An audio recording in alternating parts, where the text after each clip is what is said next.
새해를 맞아 희망이 필요하지만 우리는 경기 침체와 정치적인 혼란, 비상 계엄 사태로 심각한 경제 위기를 겪고 있습니다. 24년 12월 기준 통계청에 따르면 신용카드 이용 금액이 26.3% 급감했고 강원도는 25.5% 감소했습니다. 또한 소상공인연합회 조사에서는 88.4%의 소상공인이 매출 감소를 경험하고 있습니다. 경기 회복을 위한 적극적인 노력이 없다면 경기는 계속 어려울 것이라는 전망입니다. 따라서 홍천군 민생회복자금의 필요성을 강력히 제안합니다. 현재 소비 위축으로 자영업자와 소상공인이 어려움을 겪고 있습니다. 폐업으로 인한 임대 상가가 증가하고 있으며 월세조차 감당하기 어려운 상황이 지속되고 있습니다. 매출 감소는 코로나 시기보다 더 심각하여 많은 자영업자와 소상공인들이 생계의 위협을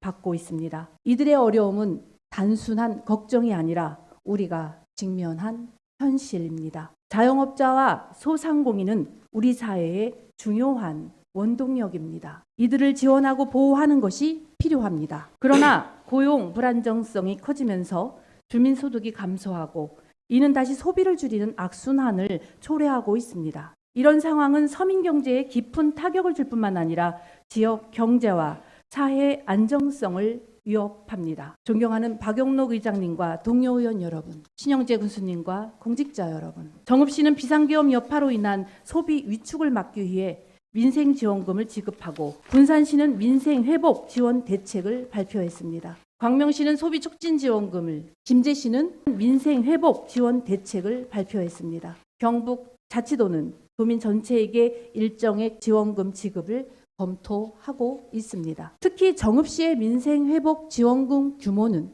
310억 원으로 이 재원은 기존의 지방세나 교부세와 같은 일반 재원이 아닌 정읍시장과 공무원들이 함께 추진한 과감한 재정 정책의 결과물입니다. 이는 세출 구조 조정과 경상 경비 축소 등 강력한 예산 절감 노력이 있었기에 가능했습니다. 홍천군은 정읍시의 이러한 사례를 본받아야 합니다. 실질적 효과가 없는 사업을 과감히 중단하고 불필요한 관례적 지출을 제거해야 합니다. 또한 특정 분야나 지역에 편중하지 않고 다수의 국민이 공평하게 혜택을 받을 수 있는 포괄적인 사업에 집중하여 일회성 및 축제 행사 예산을 조정하고 불필요한 운영관리 비용 최소화, 중복사업 통합 및 효과가 미흡한 예산 재조정 등 예산 절감과 낭비를 최소화해야 합니다. 이렇게 확보된 예산을 민생회복지원금으로 전환하여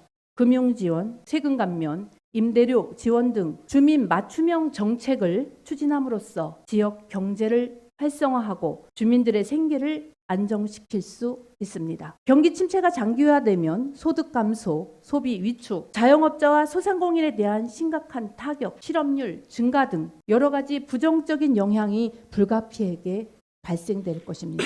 이런 문제들은 서로 얽혀 있으며 시간이 지날수록 그 심각성은 더욱 심화될 것입니다. 특히 이런 상황은 인구 유출과 인구 소멸이라는 절체절명의 위기를 초래하고 있습니다. 이에 따라 지자체는 이런 문제를 즉각적으로 해결하기 위해 강력하고 적극적인 정책 개입이 필요합니다. 민생회복 지원금은 주민들이 지역 내 소비를 통해 서로를 돕고 경제적 어려움을 함께 극복하려는 의지를 반영하는 중요한 정책입니다. 이 지원금은 단순한 금전적 지원을 넘어 지역 내 소비를 촉진하고 상생의 의지를 담아낼 것입니다. 지급되는 민생회복지원금이 골목경제 활성화에 마중물 역할을 하여 소상공인에게 실질적 도움을 주고 다시 세수로 돌아와 주민들이 함께 어려움을 극복할 수 있도록 할 것입니다. 홍천군의 예산이 1조 원 시대를 맞이하고 있으며 순세계 잉여금이 700억 원을 넘는 재정 여건 속에서 지금이야말로 생계의 어려움을 겪고 있는 주민들을 위한 긴급 민생 지원과 과감한 투자를 통해 지역 경제를 활성화할 절호의